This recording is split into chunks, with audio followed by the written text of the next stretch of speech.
river was quiet that evening, too quiet for a place that usually breathed with life.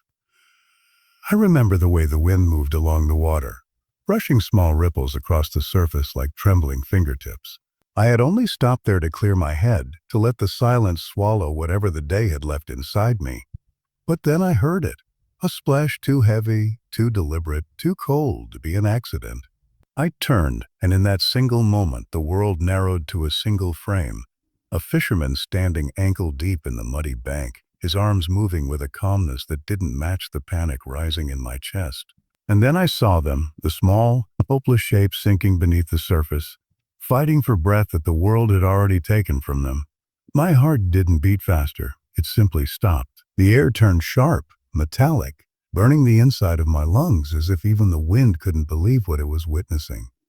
I stepped closer without thinking, the mud pulling at my shoes as though trying to warn me or hold me back. But all I felt was a fire igniting in my ribs, the kind that makes a person forget fear, forget logic, forget everything except the simple, ferocious truth echoing inside them. Stop him. Now. The river has always been a place where people go to forget themselves, but on that particular evening, it felt like it was trying to remember something, something heavy, something dark, something it wanted to spit back out. The sunlight was fading softly, dissolving into the kind of orange glow that makes everything feel suspended between day and night. Leaves rustled overhead, their sound blending with the gentle whisper of water brushing against stones. I don't know why I walked toward the river that day. Maybe it was instinct, maybe routine, maybe fate weaving something quietly beneath the surface of my ordinary life. All I know is that the world felt strangely still, as if the air was bracing itself for a truth no one wanted to see. I had come to the riverbank to clear my mind, to let silence settle in my chest like dust settling on forgotten shelves. But the silence wasn't comforting. It felt layered, like something was holding its breath. Even the wind that usually danced freely across the surface of the water moved with an unnatural caution, tiptoeing rather than flowing.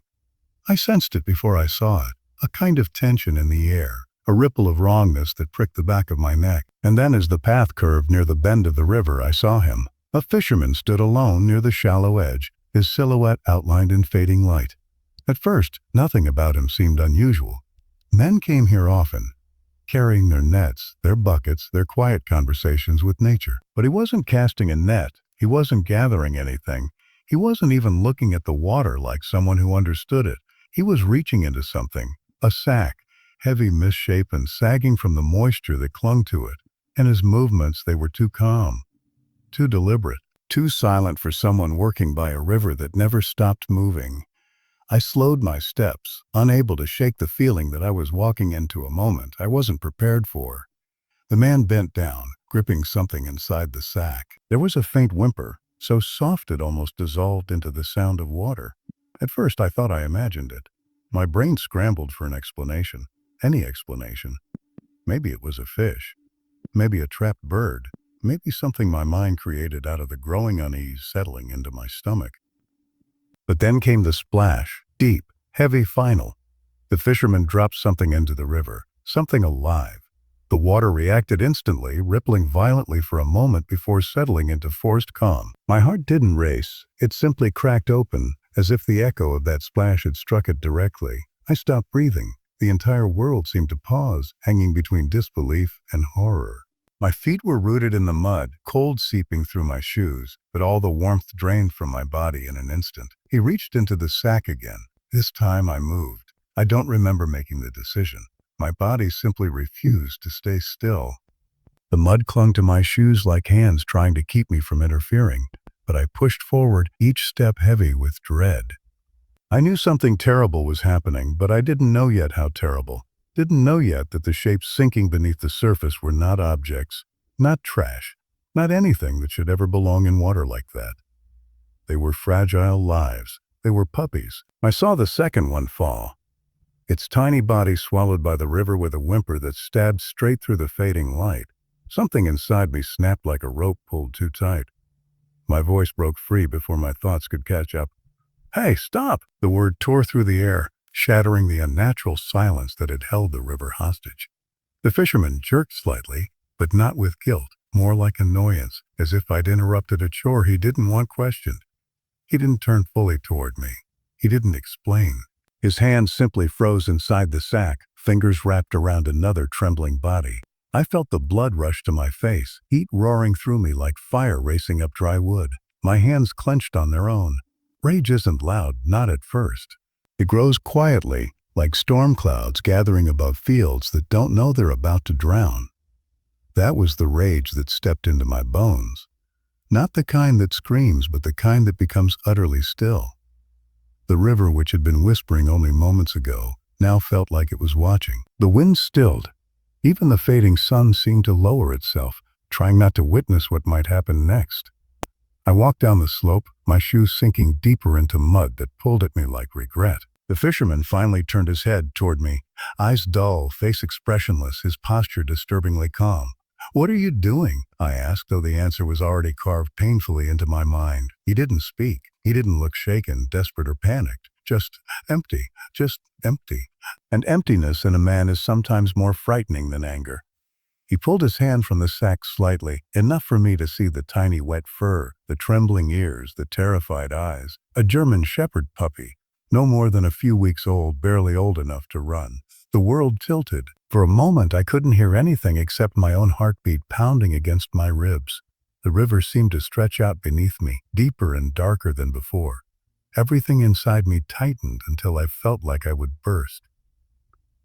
"Put it down," I said, not a shout, not a plea, a command. The fisherman didn't move. And then something happened that I will never forget. The puppy in his grip gave a tiny, helpless whine, so thin, so heartbreakingly soft, it felt like it came from inside my chest instead of across the riverbank. It wasn't just a sound, it was a lifeline. It was a call for someone, anyone, to care. My throat constricted. I took another step forward, closer to the edge where the mud swallowed the toes of my shoes. My entire body trembled, not with fear, but with a kind of fury I had never felt before. The kind that doesn't burn outward, but inward, searing through every memory and every quiet part of you that has ever been helpless. "I'm giving you 5 seconds, I said, my voice low, steady in a way that scared even me. 5 seconds to stop. The river didn't move. The fisherman blinked once. And somewhere behind us, a single bird cried out, as if marking the beginning of a storm that neither of us could outrun. There are moments in life when time doesn't just slow down, it fractures. Each second becomes its own universe, stretching wide enough to hold regret, fear, fury, and the kind of determination that makes a person do things they never imagined they could.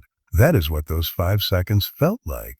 Kill it. 5 small slices of time that somehow held my entire soul in their grip. 5 heartbeats that would decide whether life rose back to the surface or disappeared forever beneath the river's cold skin.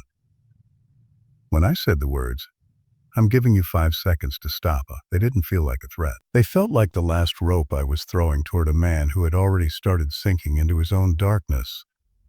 The fisherman looked at me, his expression strangely detached, as if he were standing somewhere far away from his own body. His fingers tightened around the puppy's small frame, muscles twitching faintly under weathered skin.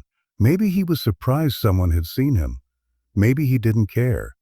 Maybe life had turned him into someone who no longer understood what innocence meant. The first second passed in utter silence. The river, which should have been moving, seemed frozen. No ripples. No shifting reflections. Even the faint breeze that had brushed against my cheek just moments ago felt suspended in the air. My chest tightened painfully, my breath catching somewhere between fear and rage. I wanted him to stop. I needed him to stop, but he didn't move. The second felt heavier. My heartbeat thudded hard enough that I could feel it against my throat. The puppy in his grasp whimpered again, a desperate, broken sound that cut through the air like a blade. It wasn't just fear in that sound. It was surrender. A tiny creature who didn't understand why the world had become so cruel in such a short amount of time. The fisherman didn't even flinch. By the third second, the riverbank seemed to tilt beneath me. I took another step forward, the mud squelching under my shoe, pulling like something alive. My hands curled into fists, nails digging into my palms until I felt the sting of my own skin. The sun slipped lower behind the tree line, shadows stretching long and thin across the ground as if even light wanted to hide from what was happening. The man's eyes flickered, not with guilt but with something more hollow. Exhaustion, bitterness. A lifetime of weight that had bent his back and hardened his gaze. But none of that justified what he was doing. Darkness in someone's heart can explain their actions, but it never excuses them. The fourth second hit like a surge of heat rising straight up my spine. My jaw clenched so tight I felt the strain run through my temples. I opened my mouth to repeat the warning, but the words got stuck on the edge of my tongue, trapped behind the swell of emotion building in my chest.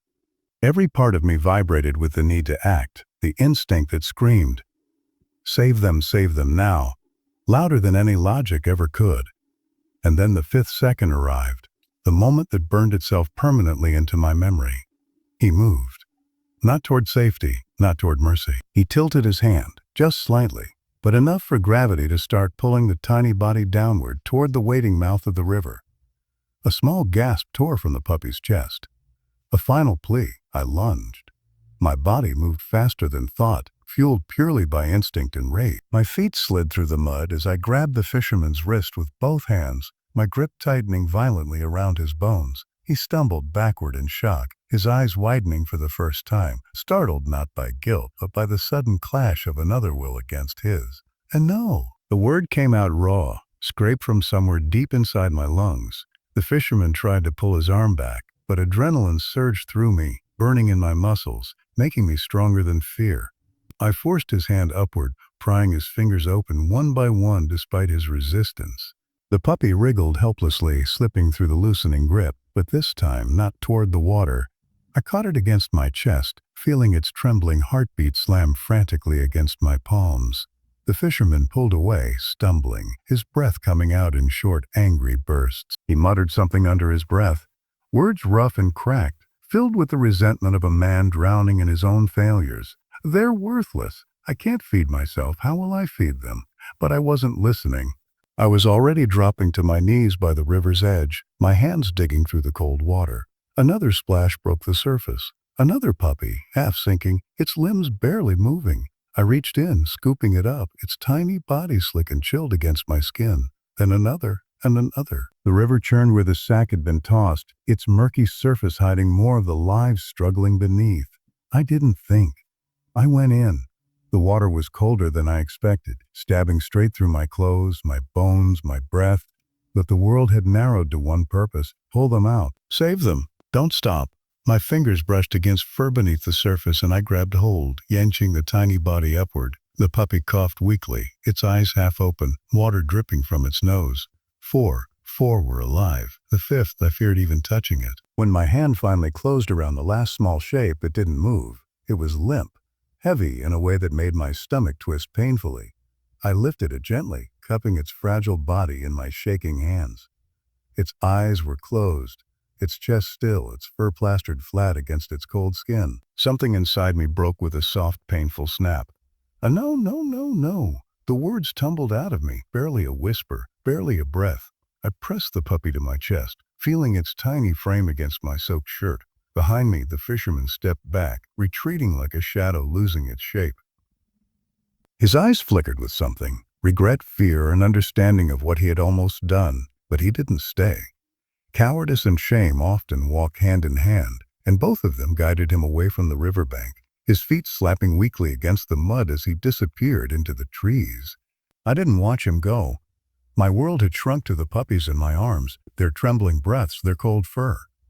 The one that didn't move lay silent against my palm, its body frighteningly small. My throat tightened, tears burning at the edges of my eyes. "You're not dying today," I whispered into its fur, my voice trembling. "And not if I can help it. Not if there's even one breath left in you."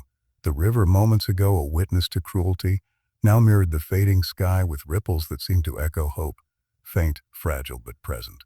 And with all 5 of them pressed close against my chest, I took a breath that shivered through my entire body and turned toward home. The rescue had begun. The walk home felt longer than it ever had, as though each step was dragging a piece of the river's darkness with it. My shirt clung to my skin, soaked through with cold water and the trembling weight of 5 tiny lives pressed against my chest. I could feel their breaths, some weak, some frantic, some barely there at all. Their small bodies shivered violently, their wet fur sticking to my hands like reminders of how close they had come to disappearing forever. The sky had darkened into a deep indigo, clouds drifting low and heavy, as though even the heavens were mourning what had happened by the river. By the time I reached my door, my arms were numb from holding them so tightly. The wooden frame creaked as I pushed it open with my shoulder, stepping into the dim warmth of my small home.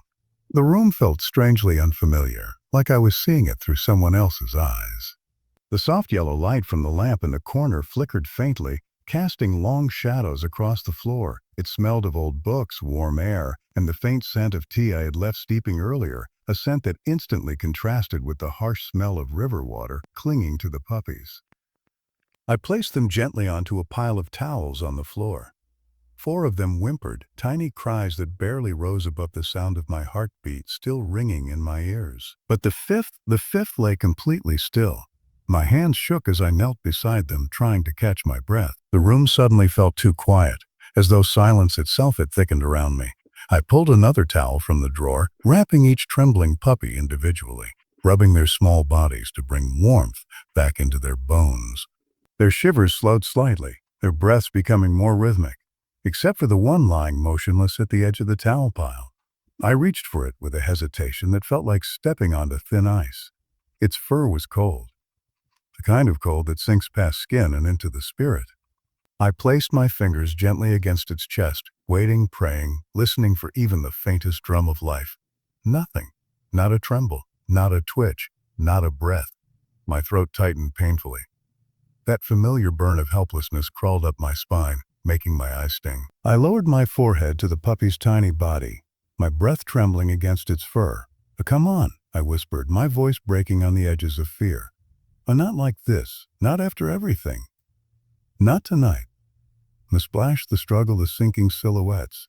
Struggle, the sinking silhouette. I felt the cold water again, the weight of desperation pulling at my limbs. I saw myself grabbing them, lifting them from the jaws of the current. And now here I was, losing one on my own floor, inches from safety. No, I refused.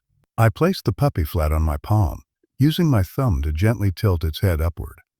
My other hand moved instinctively, 2 fingers pressing lightly against its chest, performing compressions as gently as possible. My breath came out shaky, warm against its face as I breathed tiny puffs of air into its mouth.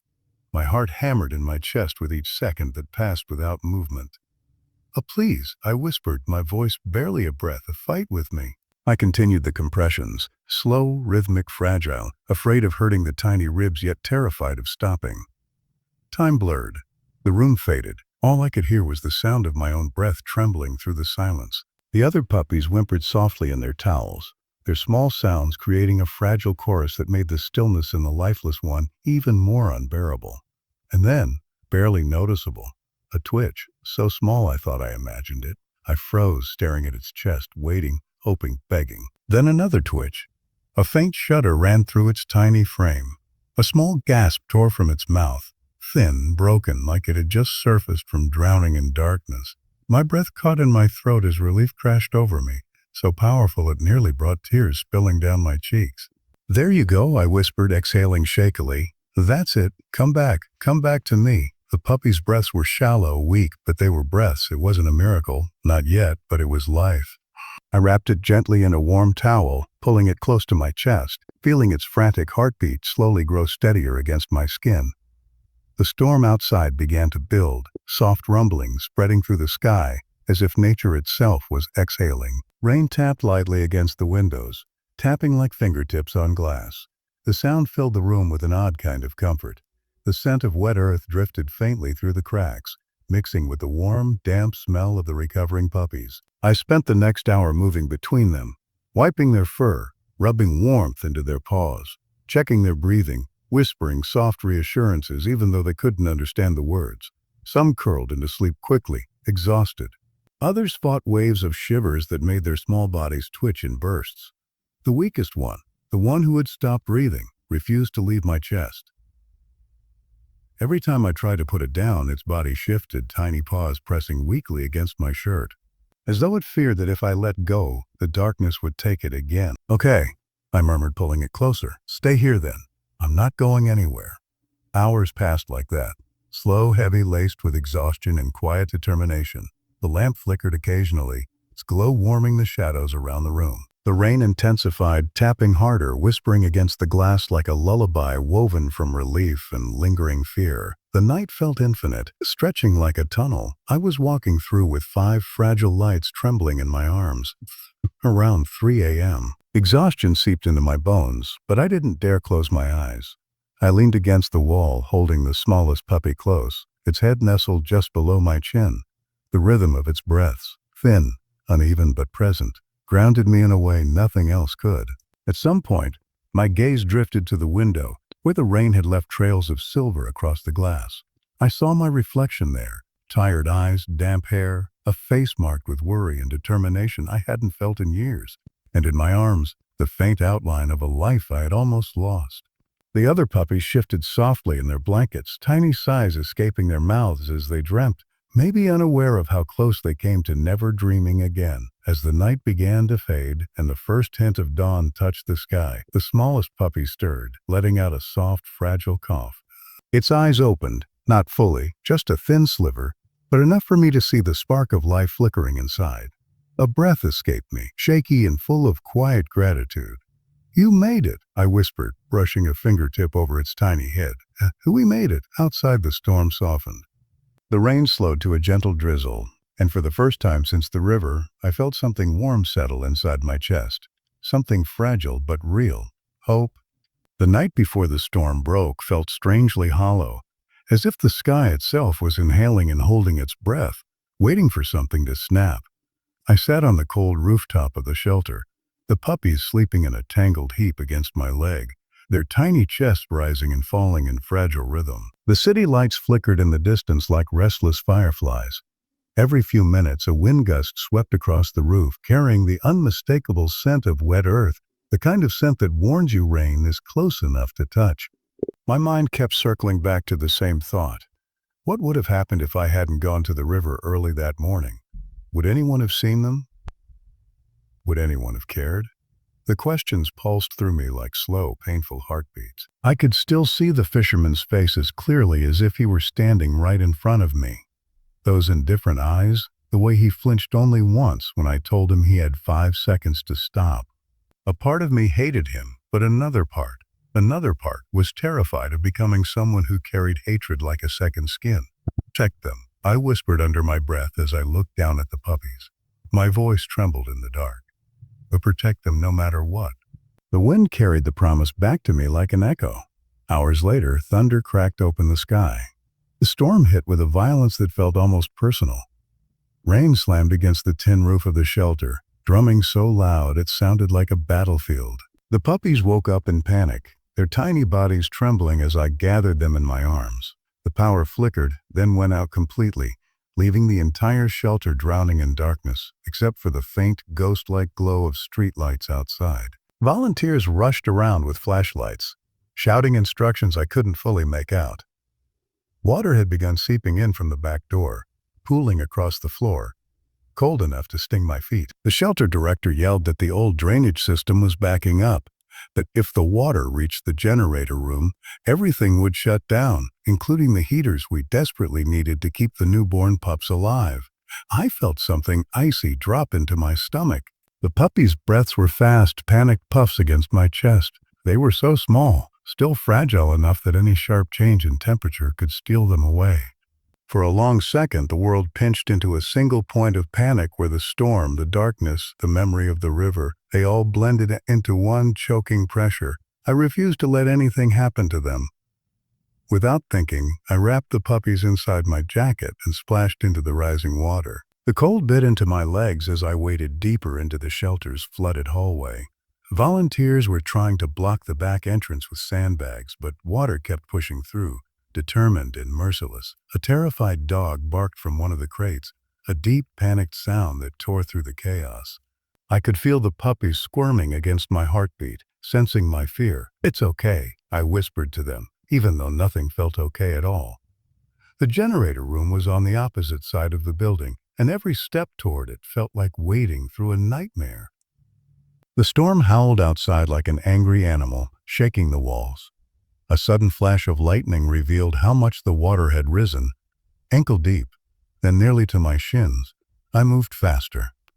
Somewhere behind me, a volunteer slipped, crashing into a crate with a cry of pain. Someone shouted their name. I didn't even look back. I knew others would help them. My entire being was locked on the puppies, their fragile existence pressed against me like a heartbeat I couldn't risk losing. When I reached the generator room, the water was already licking the bottom of the metal door. If it got inside, if the generator shorted, everything would go dark, and the cold would swallow the newborn pups within an hour. I set them on a dry shelf just outside the room, whispering a shaky promise not to let them out of my sight. Then I threw my shoulder against the heavy door, pushing it open with a grunt. The room inside was dim, lit only by emergency strips that glowed like dying embers. The generator hummed, overworked and groaning, surrounded by a rising puddle that threatened to breach its wiring. I looked around desperately for anything, cloth, tools, wooden blocks, but the room was nearly empty. Outside, thunder cracked again, violently enough to rattle my teeth. I had seconds, maybe minutes. My breathing grew sharp and uneven. I couldn't fail them. Not after pulling them from a death sentence that morning. Not after promising with my whole soul that their lives mattered. I grabbed anything I could find. Plastic crates, old bags of feed, and shoved them against the base of the generator, trying to build a barrier. Water still seeped through. I cursed under my breath, heart pounding so loudly it drowned out the thunder. Suddenly, a voice shouted from the hallway. "We need help blocking the east entrance." I ignored it. Another shout, "The pipes are bursting. We're losing the whole left wing." I still didn't move. My world had narrowed into a single desperate mission. Keep the generator alive, keep the puppies warm, keep their fragile lives untouched by the storm. When the water surged again, a fierce, involuntary sound tore from my throat, a sound somewhere between a sob and a growl. I shoved another crate down, jamming it into the makeshift barrier. My knees hit the cold floor hard, and pain shot up my leg, but I didn't stop. The generator sputtered for a terrifying second. I held my breath. Then it steadied again. The barrier was holding. I leaned against the wall, drenched, shaking, heartbeat thrashing inside my chest like a trapped bird. The storm still raged outside, but inside the generator room, there was a moment of fragile stillness, just enough space for me to breathe again. When I returned for the puppies, they were huddled together on the shelf, whimpering softly. The second I picked them up, they pressed themselves into the warmth of my jacket, trusting completely, asking for nothing except to be safe. Their tiny warmth against my skin felt like a miracle I didn't deserve. In the hallway, volunteers were still battling the floodwater, their faces streaked with rain and desperation. I stepped into the chaos with the puppies held close to my chest, and for a moment everyone paused just long enough to look at them. It wasn't words, it wasn't speeches, but in their eyes I saw something shift. Hope, maybe. Purpose. A reminder of why we were here fighting the storm at all. We worked together until morning. By the time the storm eased, the shelter was soaked, exhausted and bruised, but still standing. The puppies survived the night, and for the first time since finding them at the riverbank, I let myself breathe without fear. They were safe. And something deep inside me, something old and heavy, finally began to crack open. Kitty, inside me's. Kiki, a morning after the storm felt unreal, like the world had woken up softer, humbled, and rinsed clean of everything that had been haunting it hours before. The air held that fresh, unmistakable scent of washed soil, cool, earthy, almost sweet, like the land itself was breathing easier. Sunlight slipped through the torn clouds in long golden ribbons, touching everything with a kind of gentle forgiveness. Birds were already calling from the nearby trees, their voices sharp and bright, almost celebratory. I stood outside the shelter's main entrance, my clothes stiff with dried rain, my muscles heavy and aching. But for the first time in what felt like a lifetime, there was quiet inside me. The 5 puppies slept in a shallow basket lined with towels I had warmed under a small portable heater. They were so peaceful now that the storm was behind us. Their tiny paws twitched in dreams, their breaths soft and weightless. Watching them, my chest softened in a way that almost hurt. Just 24 hours earlier, they had been drowning in a river because someone decided their lives weren't worth keeping. Just 12 hours earlier, they were trembling in the dark in a shelter fighting to stay upright through a storm. And now they were safe asleep, alive. It felt like the kind of miracle that didn't come wrapped in light or trumpets, but in quiet, steady breaths and the rise and fall of tiny chests. Inside the shelter, volunteers were cleaning the flooded hallways, their laughter rising now and then like small sparks of light.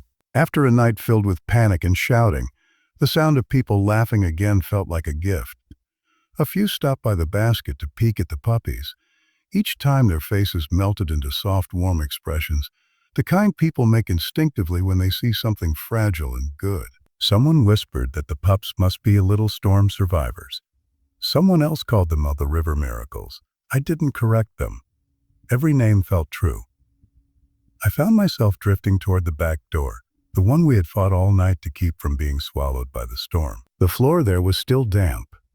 Sandbags leaned against the frame like tired soldiers. I stood in the doorway for a long moment, listening to the wind moving through the soaked trees. My thoughts wandered back to the river, the cold, the silence the moment I saw that sack sinking. It should have been one more tragedy swallowed by the world unnoticed, but it wasn't. Because of 5 seconds. Because I happened to be there. Because something inside me refused to stay silent. I realized then that saving them hadn't just changed their lives, it had changed something inside me too. There had always been a weight in my chest, a heaviness I carried from other losses, other moments I couldn't save someone in time. But holding those puppies through the storm, fighting for them until my hands shook, had cracked something open inside me, something stubborn, something long closed. It wasn't pride, it wasn't relief. It was something quieter, more fragile. Hope. The kind of hope that hurt because it reminded you still cared, even after the world taught you to expect pain. By mid-morning, news of the rescue had begun spreading. Volunteers telling friends, staff sharing the story online. People arrived with blankets, formula, tiny collars, donations.